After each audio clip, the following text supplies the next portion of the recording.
Donc, le sujet, c'est un sujet qu'on voit très fréquemment avec nos clients. C'est quelque part le sujet du fameux FMA, le First Mover Advantage. Donc, il paraît que d'être le premier à arriver sur le marché, c'est formidable, alors que des entreprises qui sont arrivées premières sur le marché et qui en ont tiré aucun bénéfice, c'est quand même la norme. Bonjour à tous, bienvenue pour cette nouvelle édition des chroniques Melchior pour l'entrepreneur. Tous les vendredis à 10h30, on va parler de sujets qui concernent les entrepreneurs. C'est quand même la norme. Pour les plus anciens d'entre vous, vous vous souviendrez que ce n'était pas Google qui était arrivé en premier, qu'il y avait Yahoo avant, qu'il y avait Vista, qui avait un très bon moteur de recherche, mais qui n'arrivait pas à suivre. Et donc, en fait, je voudrais qu'on réfléchisse dans cette présentation sur cette difficulté que l'entrepreneur a de garder la main et les solutions qu'on peut lui proposer. Alors, ça ne sort pas comme ça du chapeau tout seul, hein. On avait déjà eu une chronique sur le sujet, ou en tout cas qui avait commencé à toucher le sujet, qui était une chronique sur l'hypercroissance qu'on a fait il y a quelques semaines. Et j'avais pris l'allégorie de la vague que le surfeur devait réussir à surfer. Et il y avait dedans la notion de rester debout dans la vague, mais aussi de ne pas se faire dépasser par la vague. Et donc, ce que ça voulait dire, c'était de ne pas ouvrir la porte à la concurrence. Et j'avais mis 2 cas en avant, qui étaient les cas de WeThings. WeThings, c'est les balances connectées. Pendant 4 ans, ou 4 ans après le lancement, j'avais cherché dans Google d'autres balances connectées que celle de WeThings, et j'avais été jusqu'à la 17e page sans trouver quoi que ce soit. Quelques années plus tard, enfin 4 ou 5 ans après le lancement de WeThings, on trouvait dans les étagères de la grande distribution américaine à peine un bout d'étagère, un bout donc de surface de vente qui était consacrée à WeThings. Le reste c'était les concurrents qui avaient pris toute la place avec des produits probablement moins bons, hein. Fitbit, eHealth, etc. L'autre exemple que j'avais cité, c'était l'exemple de Parrot. Parrot est le premier à lancer des jouets volants, radio-guidés, enfin guidés euh, par des téléphones mobiles. Et donc, il avait fait des trucs très très jolis avec des caméras, avec un système de guidage par votre téléphone. Et il en avait vendu 250 000 la première année. La deuxième, il était monté à 500 000. Puis la troisième, eh ben, il va en vendre 600 000, mais DJI va en vendre pour probablement 4 fois ou 3 fois ce que lui vendait. Alors, dans chacun des cas, on voit des entrepreneurs qui vont laisser la porte ouverte pour leurs concurrents. Alors, ouvrir le marché aux autres, ça veut dire qu'on a révélé un besoin, qu'on a montré une solution, qu'on a démontré une solution, qu'on a prouvé la viabilité d'un produit ou d'un service, mais on est resté, l'entrepreneur est resté à l'échelle antérieure. Il n'a pas pu répondre aux besoins de la demande. Et il a du coup laissé soit le client susciter des concurrents, soit des concurrents voler ses idées. Alors, qu'est-ce qui peut expliquer ça? Est-ce que c'est le fait d'avoir ouvert son jeu trop tôt? Ouvert son jeu trop tôt, c'est avant d'être prêt, avant d'avoir l'équipe, avant d'avoir la capacité de production?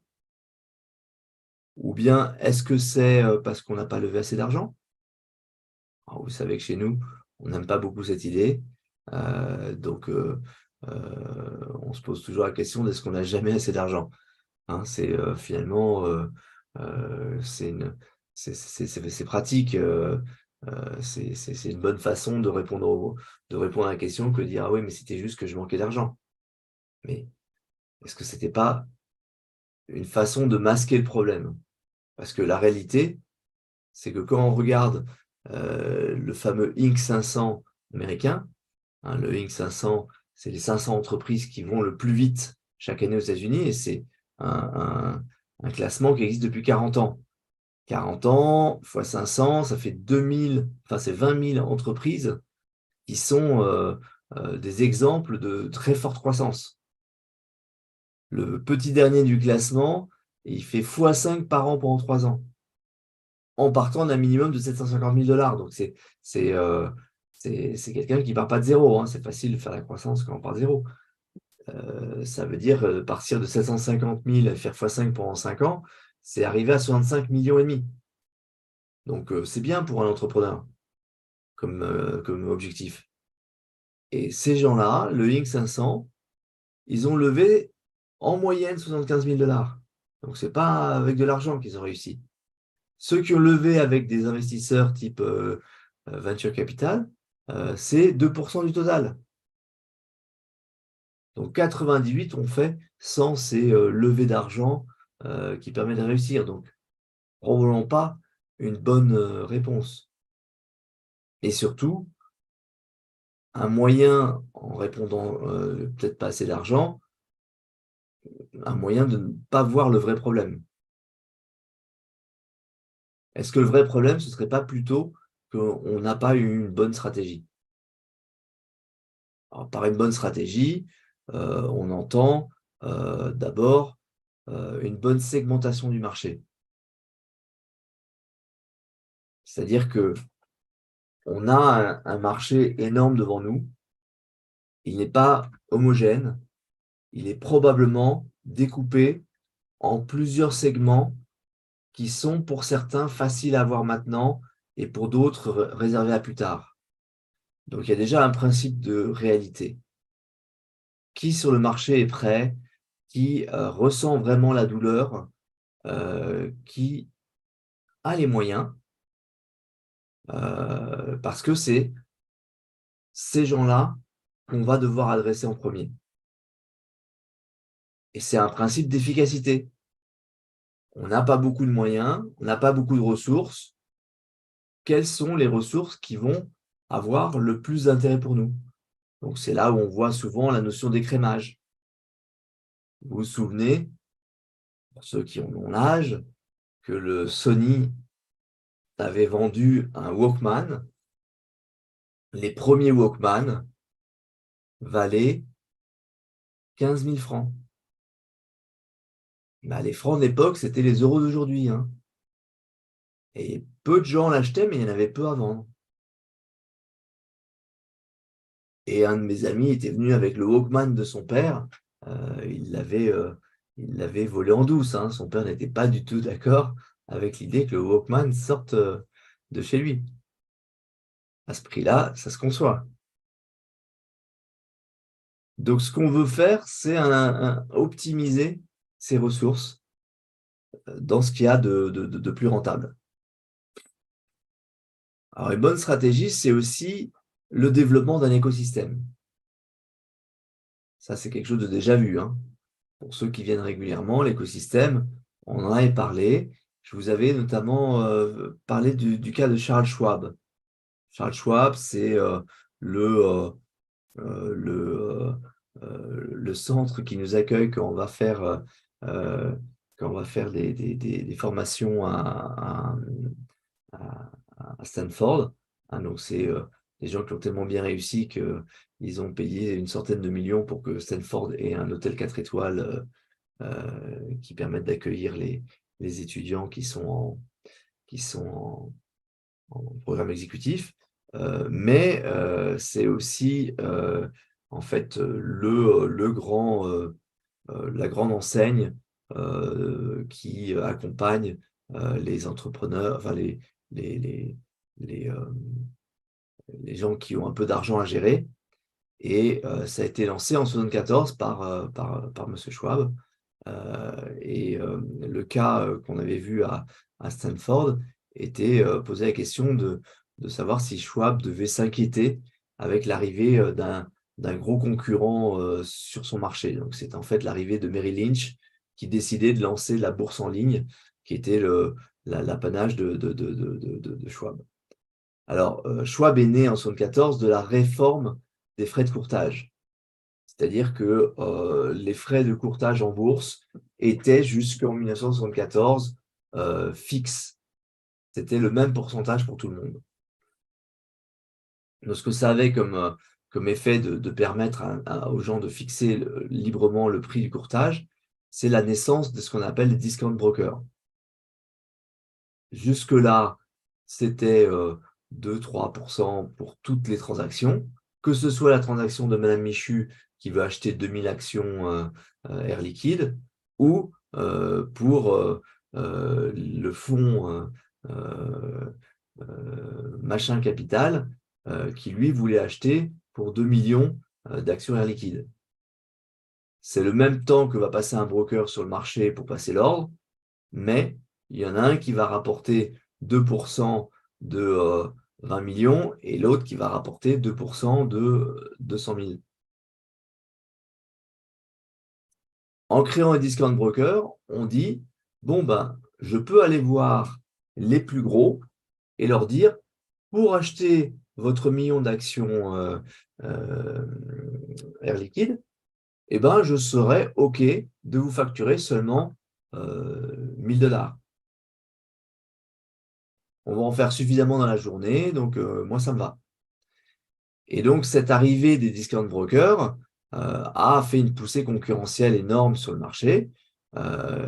C'est-à-dire que ce qui, au départ, était proposé à 5000 $ à transaction, arrive à 2000, arrive à 500. Enfin, où est-ce que ça s'arrête? Et donc, la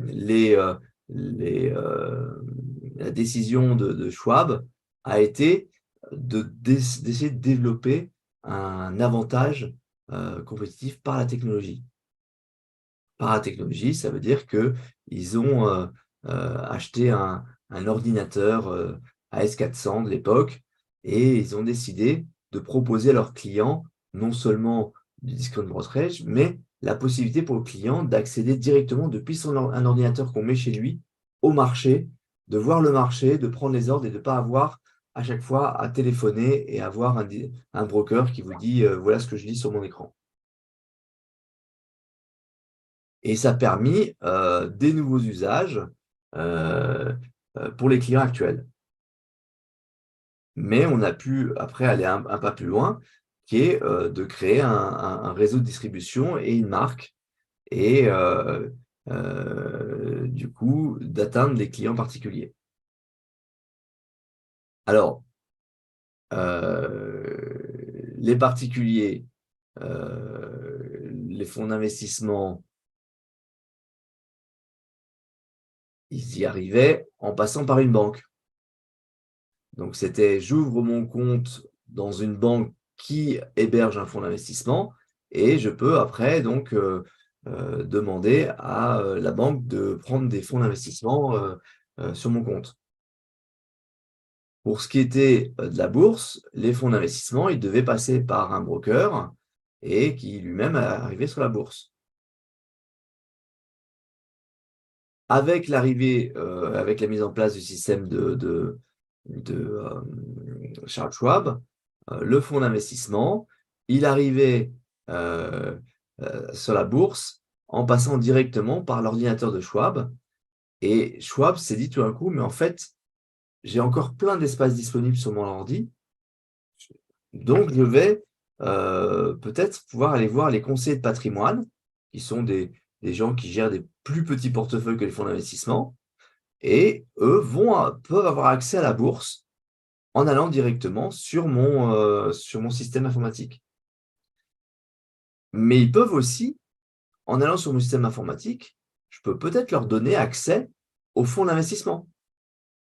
Et ça, c'est un nouveau service, à la fois pour les conseillers de patrimoine, mais aussi pour le fonds d'investissement. Et puis, un certain nombre de ces conseillers de patrimoine vont me dire: «Mais, est-ce que je pourrais pas être un conseiller Schwab? Parce que vous commencez à être une marque connue, donc moi, ça m'intéresserait». Et d'autres, vont dire: «Moi, j'ai un fonds d'investissement, mais je pourrais être un fonds Schwab». Et donc du coup, les, conseillers de patrimoine vont pouvoir acheter des fonds Schwab qui vont, eux, être gérés par des fonds d'investissement, donc mes clients actuels. Et puis arrivent les particuliers au moment où on commence à pouvoir, heu accéder, à la bourse en ligne. C'est-à-dire que les particuliers, ils vont pouvoir maintenant se connecter sur le même ordinateur, de Schwab. Donc c'est 3 types de clients différents qui vont utiliser la puissance de calcul du système d'information de Schwab. Déjà en soi, c'est très intéressant, mais si en plus Schwab ouvre cette possibilité aux particuliers que de prendre des fonds Schwab ou de prendre des conseillers Schwab, voire des conseillers de patrimoine en direct ou des fonds d'investissement en direct. On a tout d'un coup un système incroyablement solide et un système qui est bâti sur des gens qui sont déjà en place. Pas besoin d'aller recruter des nouvelles personnes afin de leur permettre d'aller chercher des clients les uns après les autres et de construire tout de zéro. Donc si quelqu'un doit recommencer tout depuis zéro, c'est incroyablement complexe à mettre en place. Et l'ensemble des gens qui sont sur cette carte, ils vivent grâce à Schwab. Et Schwab vit grâce à ce système. Il prend des toutes petites commissions pour chacun. Il est plus, enfin, l'ensemble de ces gens qui sont autour de Schwab sont plus que distributeurs. C'est des acteurs qui vont gagner plus d'argent que Schwab et qui vont faire vivre Schwab. Donc la question que je posais, c'était comment allier les acteurs existants à mon produit innovant. Donc voilà où nous sommes sur cette idée de stratégie d'écosystème, c'est trouver les acteurs qui ont l'accès aux clients. Souvent, ce sont des acteurs qui ont aussi un problème de second souffle. C'est-à-dire qu'ils sont là, ils ont des clients, ça leur permet de vivre, mais ce n'est pas, enfin, ils cherchent maintenant comment ils pourraient aller plus loin. Donc, première étape, on va devoir trouver les acteurs. Deuxième étape, on va devoir forger un deal. Et comme je disais, c'est au-delà d'une commission, puisqu'une commission, c'est forcément moins d'argent. Une commission, c'est une fraction de ce que nous, on gagne. Ce qu'on veut, c'est nous gagner notre vie et que nos partenaires gagnent plus d'argent encore en vendant des choses grâce à notre produit.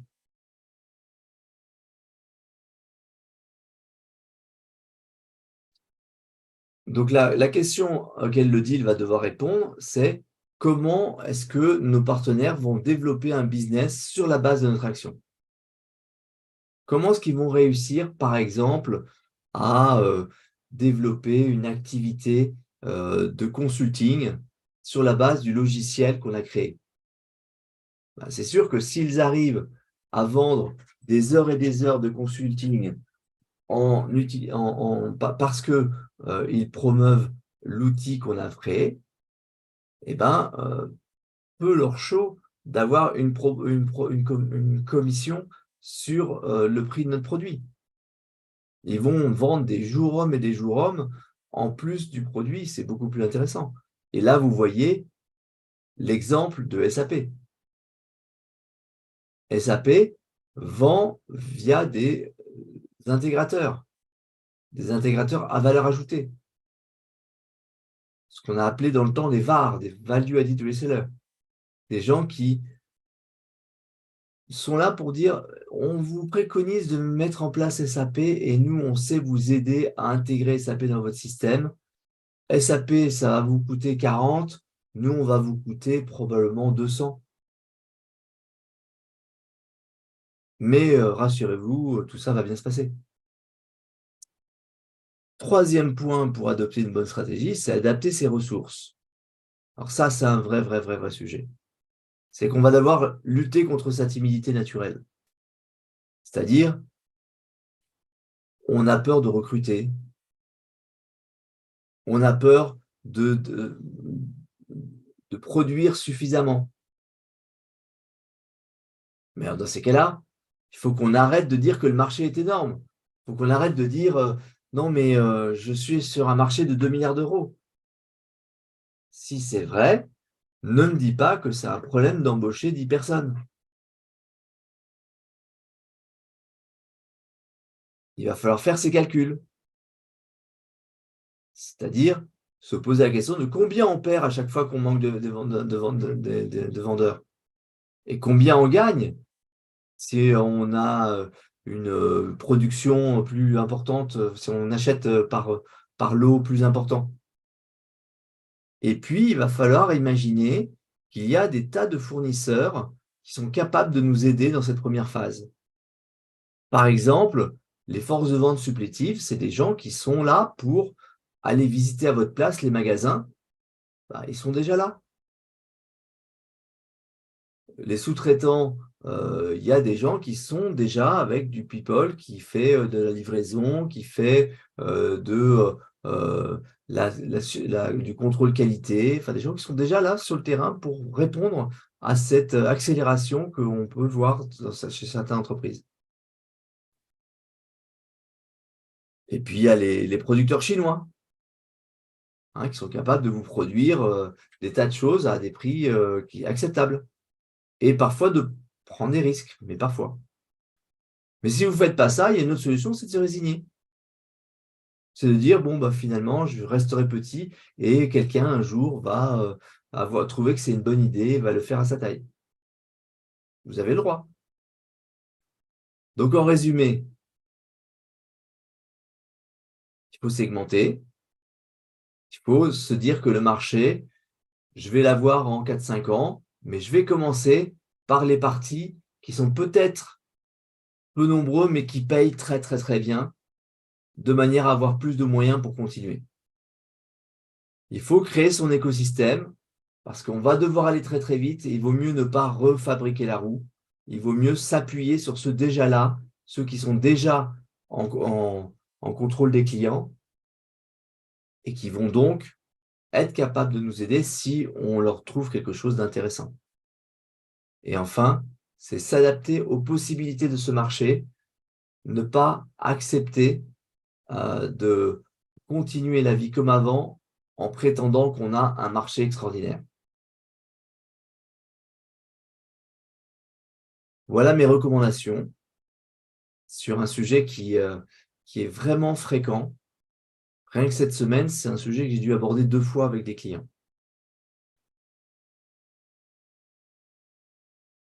Est-ce que ça vous est déjà arrivé d'avoir l'impression de faire, de créer un marché sur lequel d'autres ont profité, plutôt que d'être le vôtre? Grosse question. Une grosse question. C'est Alors, des questions intéressantes. je rappelle que j'ai un œil sur YouTube et donc vous pouvez aussi répondre à cette question directement dans le chat YouTube. C'est intéressant, Jean-Christophe, merci. En fait, indirectement, c'est ce qui s'est passé hier avec un client. Objectivement, il a créé son produit, il est tout seul.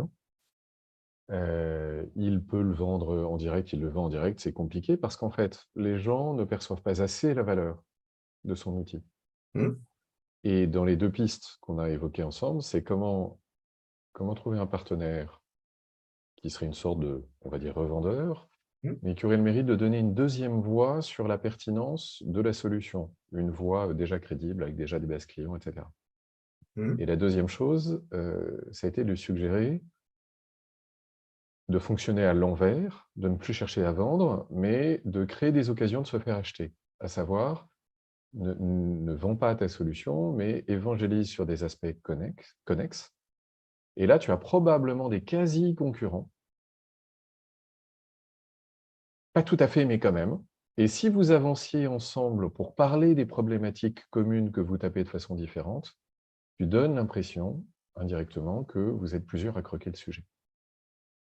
Et ça permettait de défricher le marché, non pas en risquant que d'autres te passent derrière, mais en fait de le défricher à plusieurs. Et vu qu'il est très très large, objectivement, ils ne sont pas concurrents. Donc c'est un effet légèrement décalé, mais qui montre bien que une façon de susciter la demande, c'est de montrer qu'on est plein à intervenir déjà dessus. Donc c'est en léger décalage, mais c'est un peu dans la suite de ton point, et du coup le fonctionnement en écosystème est structurant pour le coup. Ouais. Et moi, je trouve ça étonnant, tu vois, dans la discussion avec les entrepreneurs, il y a ce côté, mon marché, en fait, c'est les gens qui ont tel usage du produit. Et oui, il y a des gens qui seraient prêts à payer beaucoup plus, mais ce n'est pas les autres. Bah, allons déjà les voir. Évidemment, ils sont moins nombreux, évidemment, c'est moins important que le marché, mais allons déjà les voir. Ayons déjà, avec les mêmes capacités, un chiffre d'affaires x10 et un profit x10. Enfin, quand je dis x10, Et c'est l'un des points intéressants, hein. ouais. Taper les croyances. Ouais. Tu me dis qu'il n'en a pas besoin factuellement pour... Ah, si tu penses, tu l'as validé comment? Et curieusement, chacune des rencontres qu'il fait supplémentaires lui donne des éléments pour affiner en permanence sa solution. Aussi, comme tu dis, dégager des ventes qu'au fond, il n'avait pas identifiées comme pertinentes au début.